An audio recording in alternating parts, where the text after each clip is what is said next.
ಸುಬ್ರಹ್ಮಣ್ಯ ಭುಜಂಗಂ ಎಂದರೆ ಕೇವಲ ಸ್ತೋತ್ರವಲ್ಲ, ಅದು ಹಾವಿನ ನಡಿಗೆಯಲ್ಲೇ ಹುಟ್ಟಿದಂತಹ ಕಾವ್ಯ.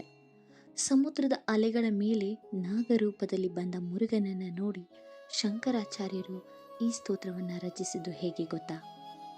ಸುಮಾರು 1200 ವರ್ಷಗಳ ಹಿಂದೆ ಆದಿಶಂಕರಾಚಾರ್ಯರು ತೀವ್ರವಾದ ಬೆನ್ನು ನೋವು ಮತ್ತು ಹೊಟ್ಟೆ ನೋವಿನಿಂದ ಬಳಲ್ತಾ ಇರ್ತಾರೆ. ಎಷ್ಟೇ ಚಿಕಿತ್ಸೆ ಪಡೆದ್ರೂ ಅದು ವಾಸಿಯಾಗ್ತಿರಲ್ಲ. ಆಗ ಅವರಿಗೆ ಮುರುಗನ ದರ್ಶನ ಪಡೆಯಲು ಕನಸಿನಲ್ಲಿ ಪ್ರೇರಣೆ ಆಗುತ್ತೆ. ಆಗ ಅವರು ತಮಿಳುನಾಡಿನ ಸಮುದ್ರ ತೀರದಲ್ಲಿರುವಂತಹ ತಿರುಚೆಂದೂರು ಕ್ಷೇತ್ರಕ್ಕೆ ಬರ್ತಾರೆ.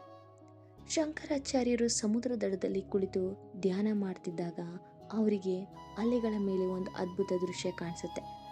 ಸಾಕ್ಷಾತ್ ಸುಬ್ರಹ್ಮಣ್ಯ ದೇವರು ನಾಗರೂಪದಲ್ಲಿ ನೀರಿನ ಮೇಲೆ ತೇಲುತ್ತಾ ಬಂದು ಅವರಿಗೆ ದರ್ಶನವನ್ನು ನೀಡ್ತಾರೆ. ಆ ಹಾವಿನ ಸುರುಳಿಯಾಕಾರದ ಚಲನೆಯನ್ನು ನೋಡಿ ಆಚಾರ್ಯರಿಗೆ ರೋಮಾಂಚನವಾಗುತ್ತೆ. ಆ ಕ್ಷಣದಲ್ಲಿ ಶಂಕರಾಚಾರ್ಯರ ಬಾಯಿಂದ ಅಶುಕವಿತೆಯಂತೆ ಹೊರಹೊಮ್ಮಿದ್ದೇ ಈ ಸುಬ್ರಹ್ಮಣ್ಯ ಭುಜಂಗಂ ಸ್ತೋತ್ರ. ಭುಜಂಗಂ ಎಂದರೆ ಹಾವು. ಹಾವಿನ ಓಟದ ಲಯದಲ್ಲಿ ಈ ಸ್ತೋತ್ರವಿದೆ.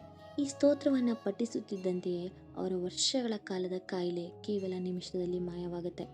ಇಂದಿಗೂ ಶರೀರದ ಯಾವುದೇ ಕಾಯಿಲೆಗಳಿದ್ದರೆ ಈ ಸ್ತೋತ್ರ ಪಠಿಸಿದರೆ ಗುಣವಾಗುತ್ತೆ ಎಂಬ ಬಲವಾದ ನಂಬಿಕೆ ಇದೆ.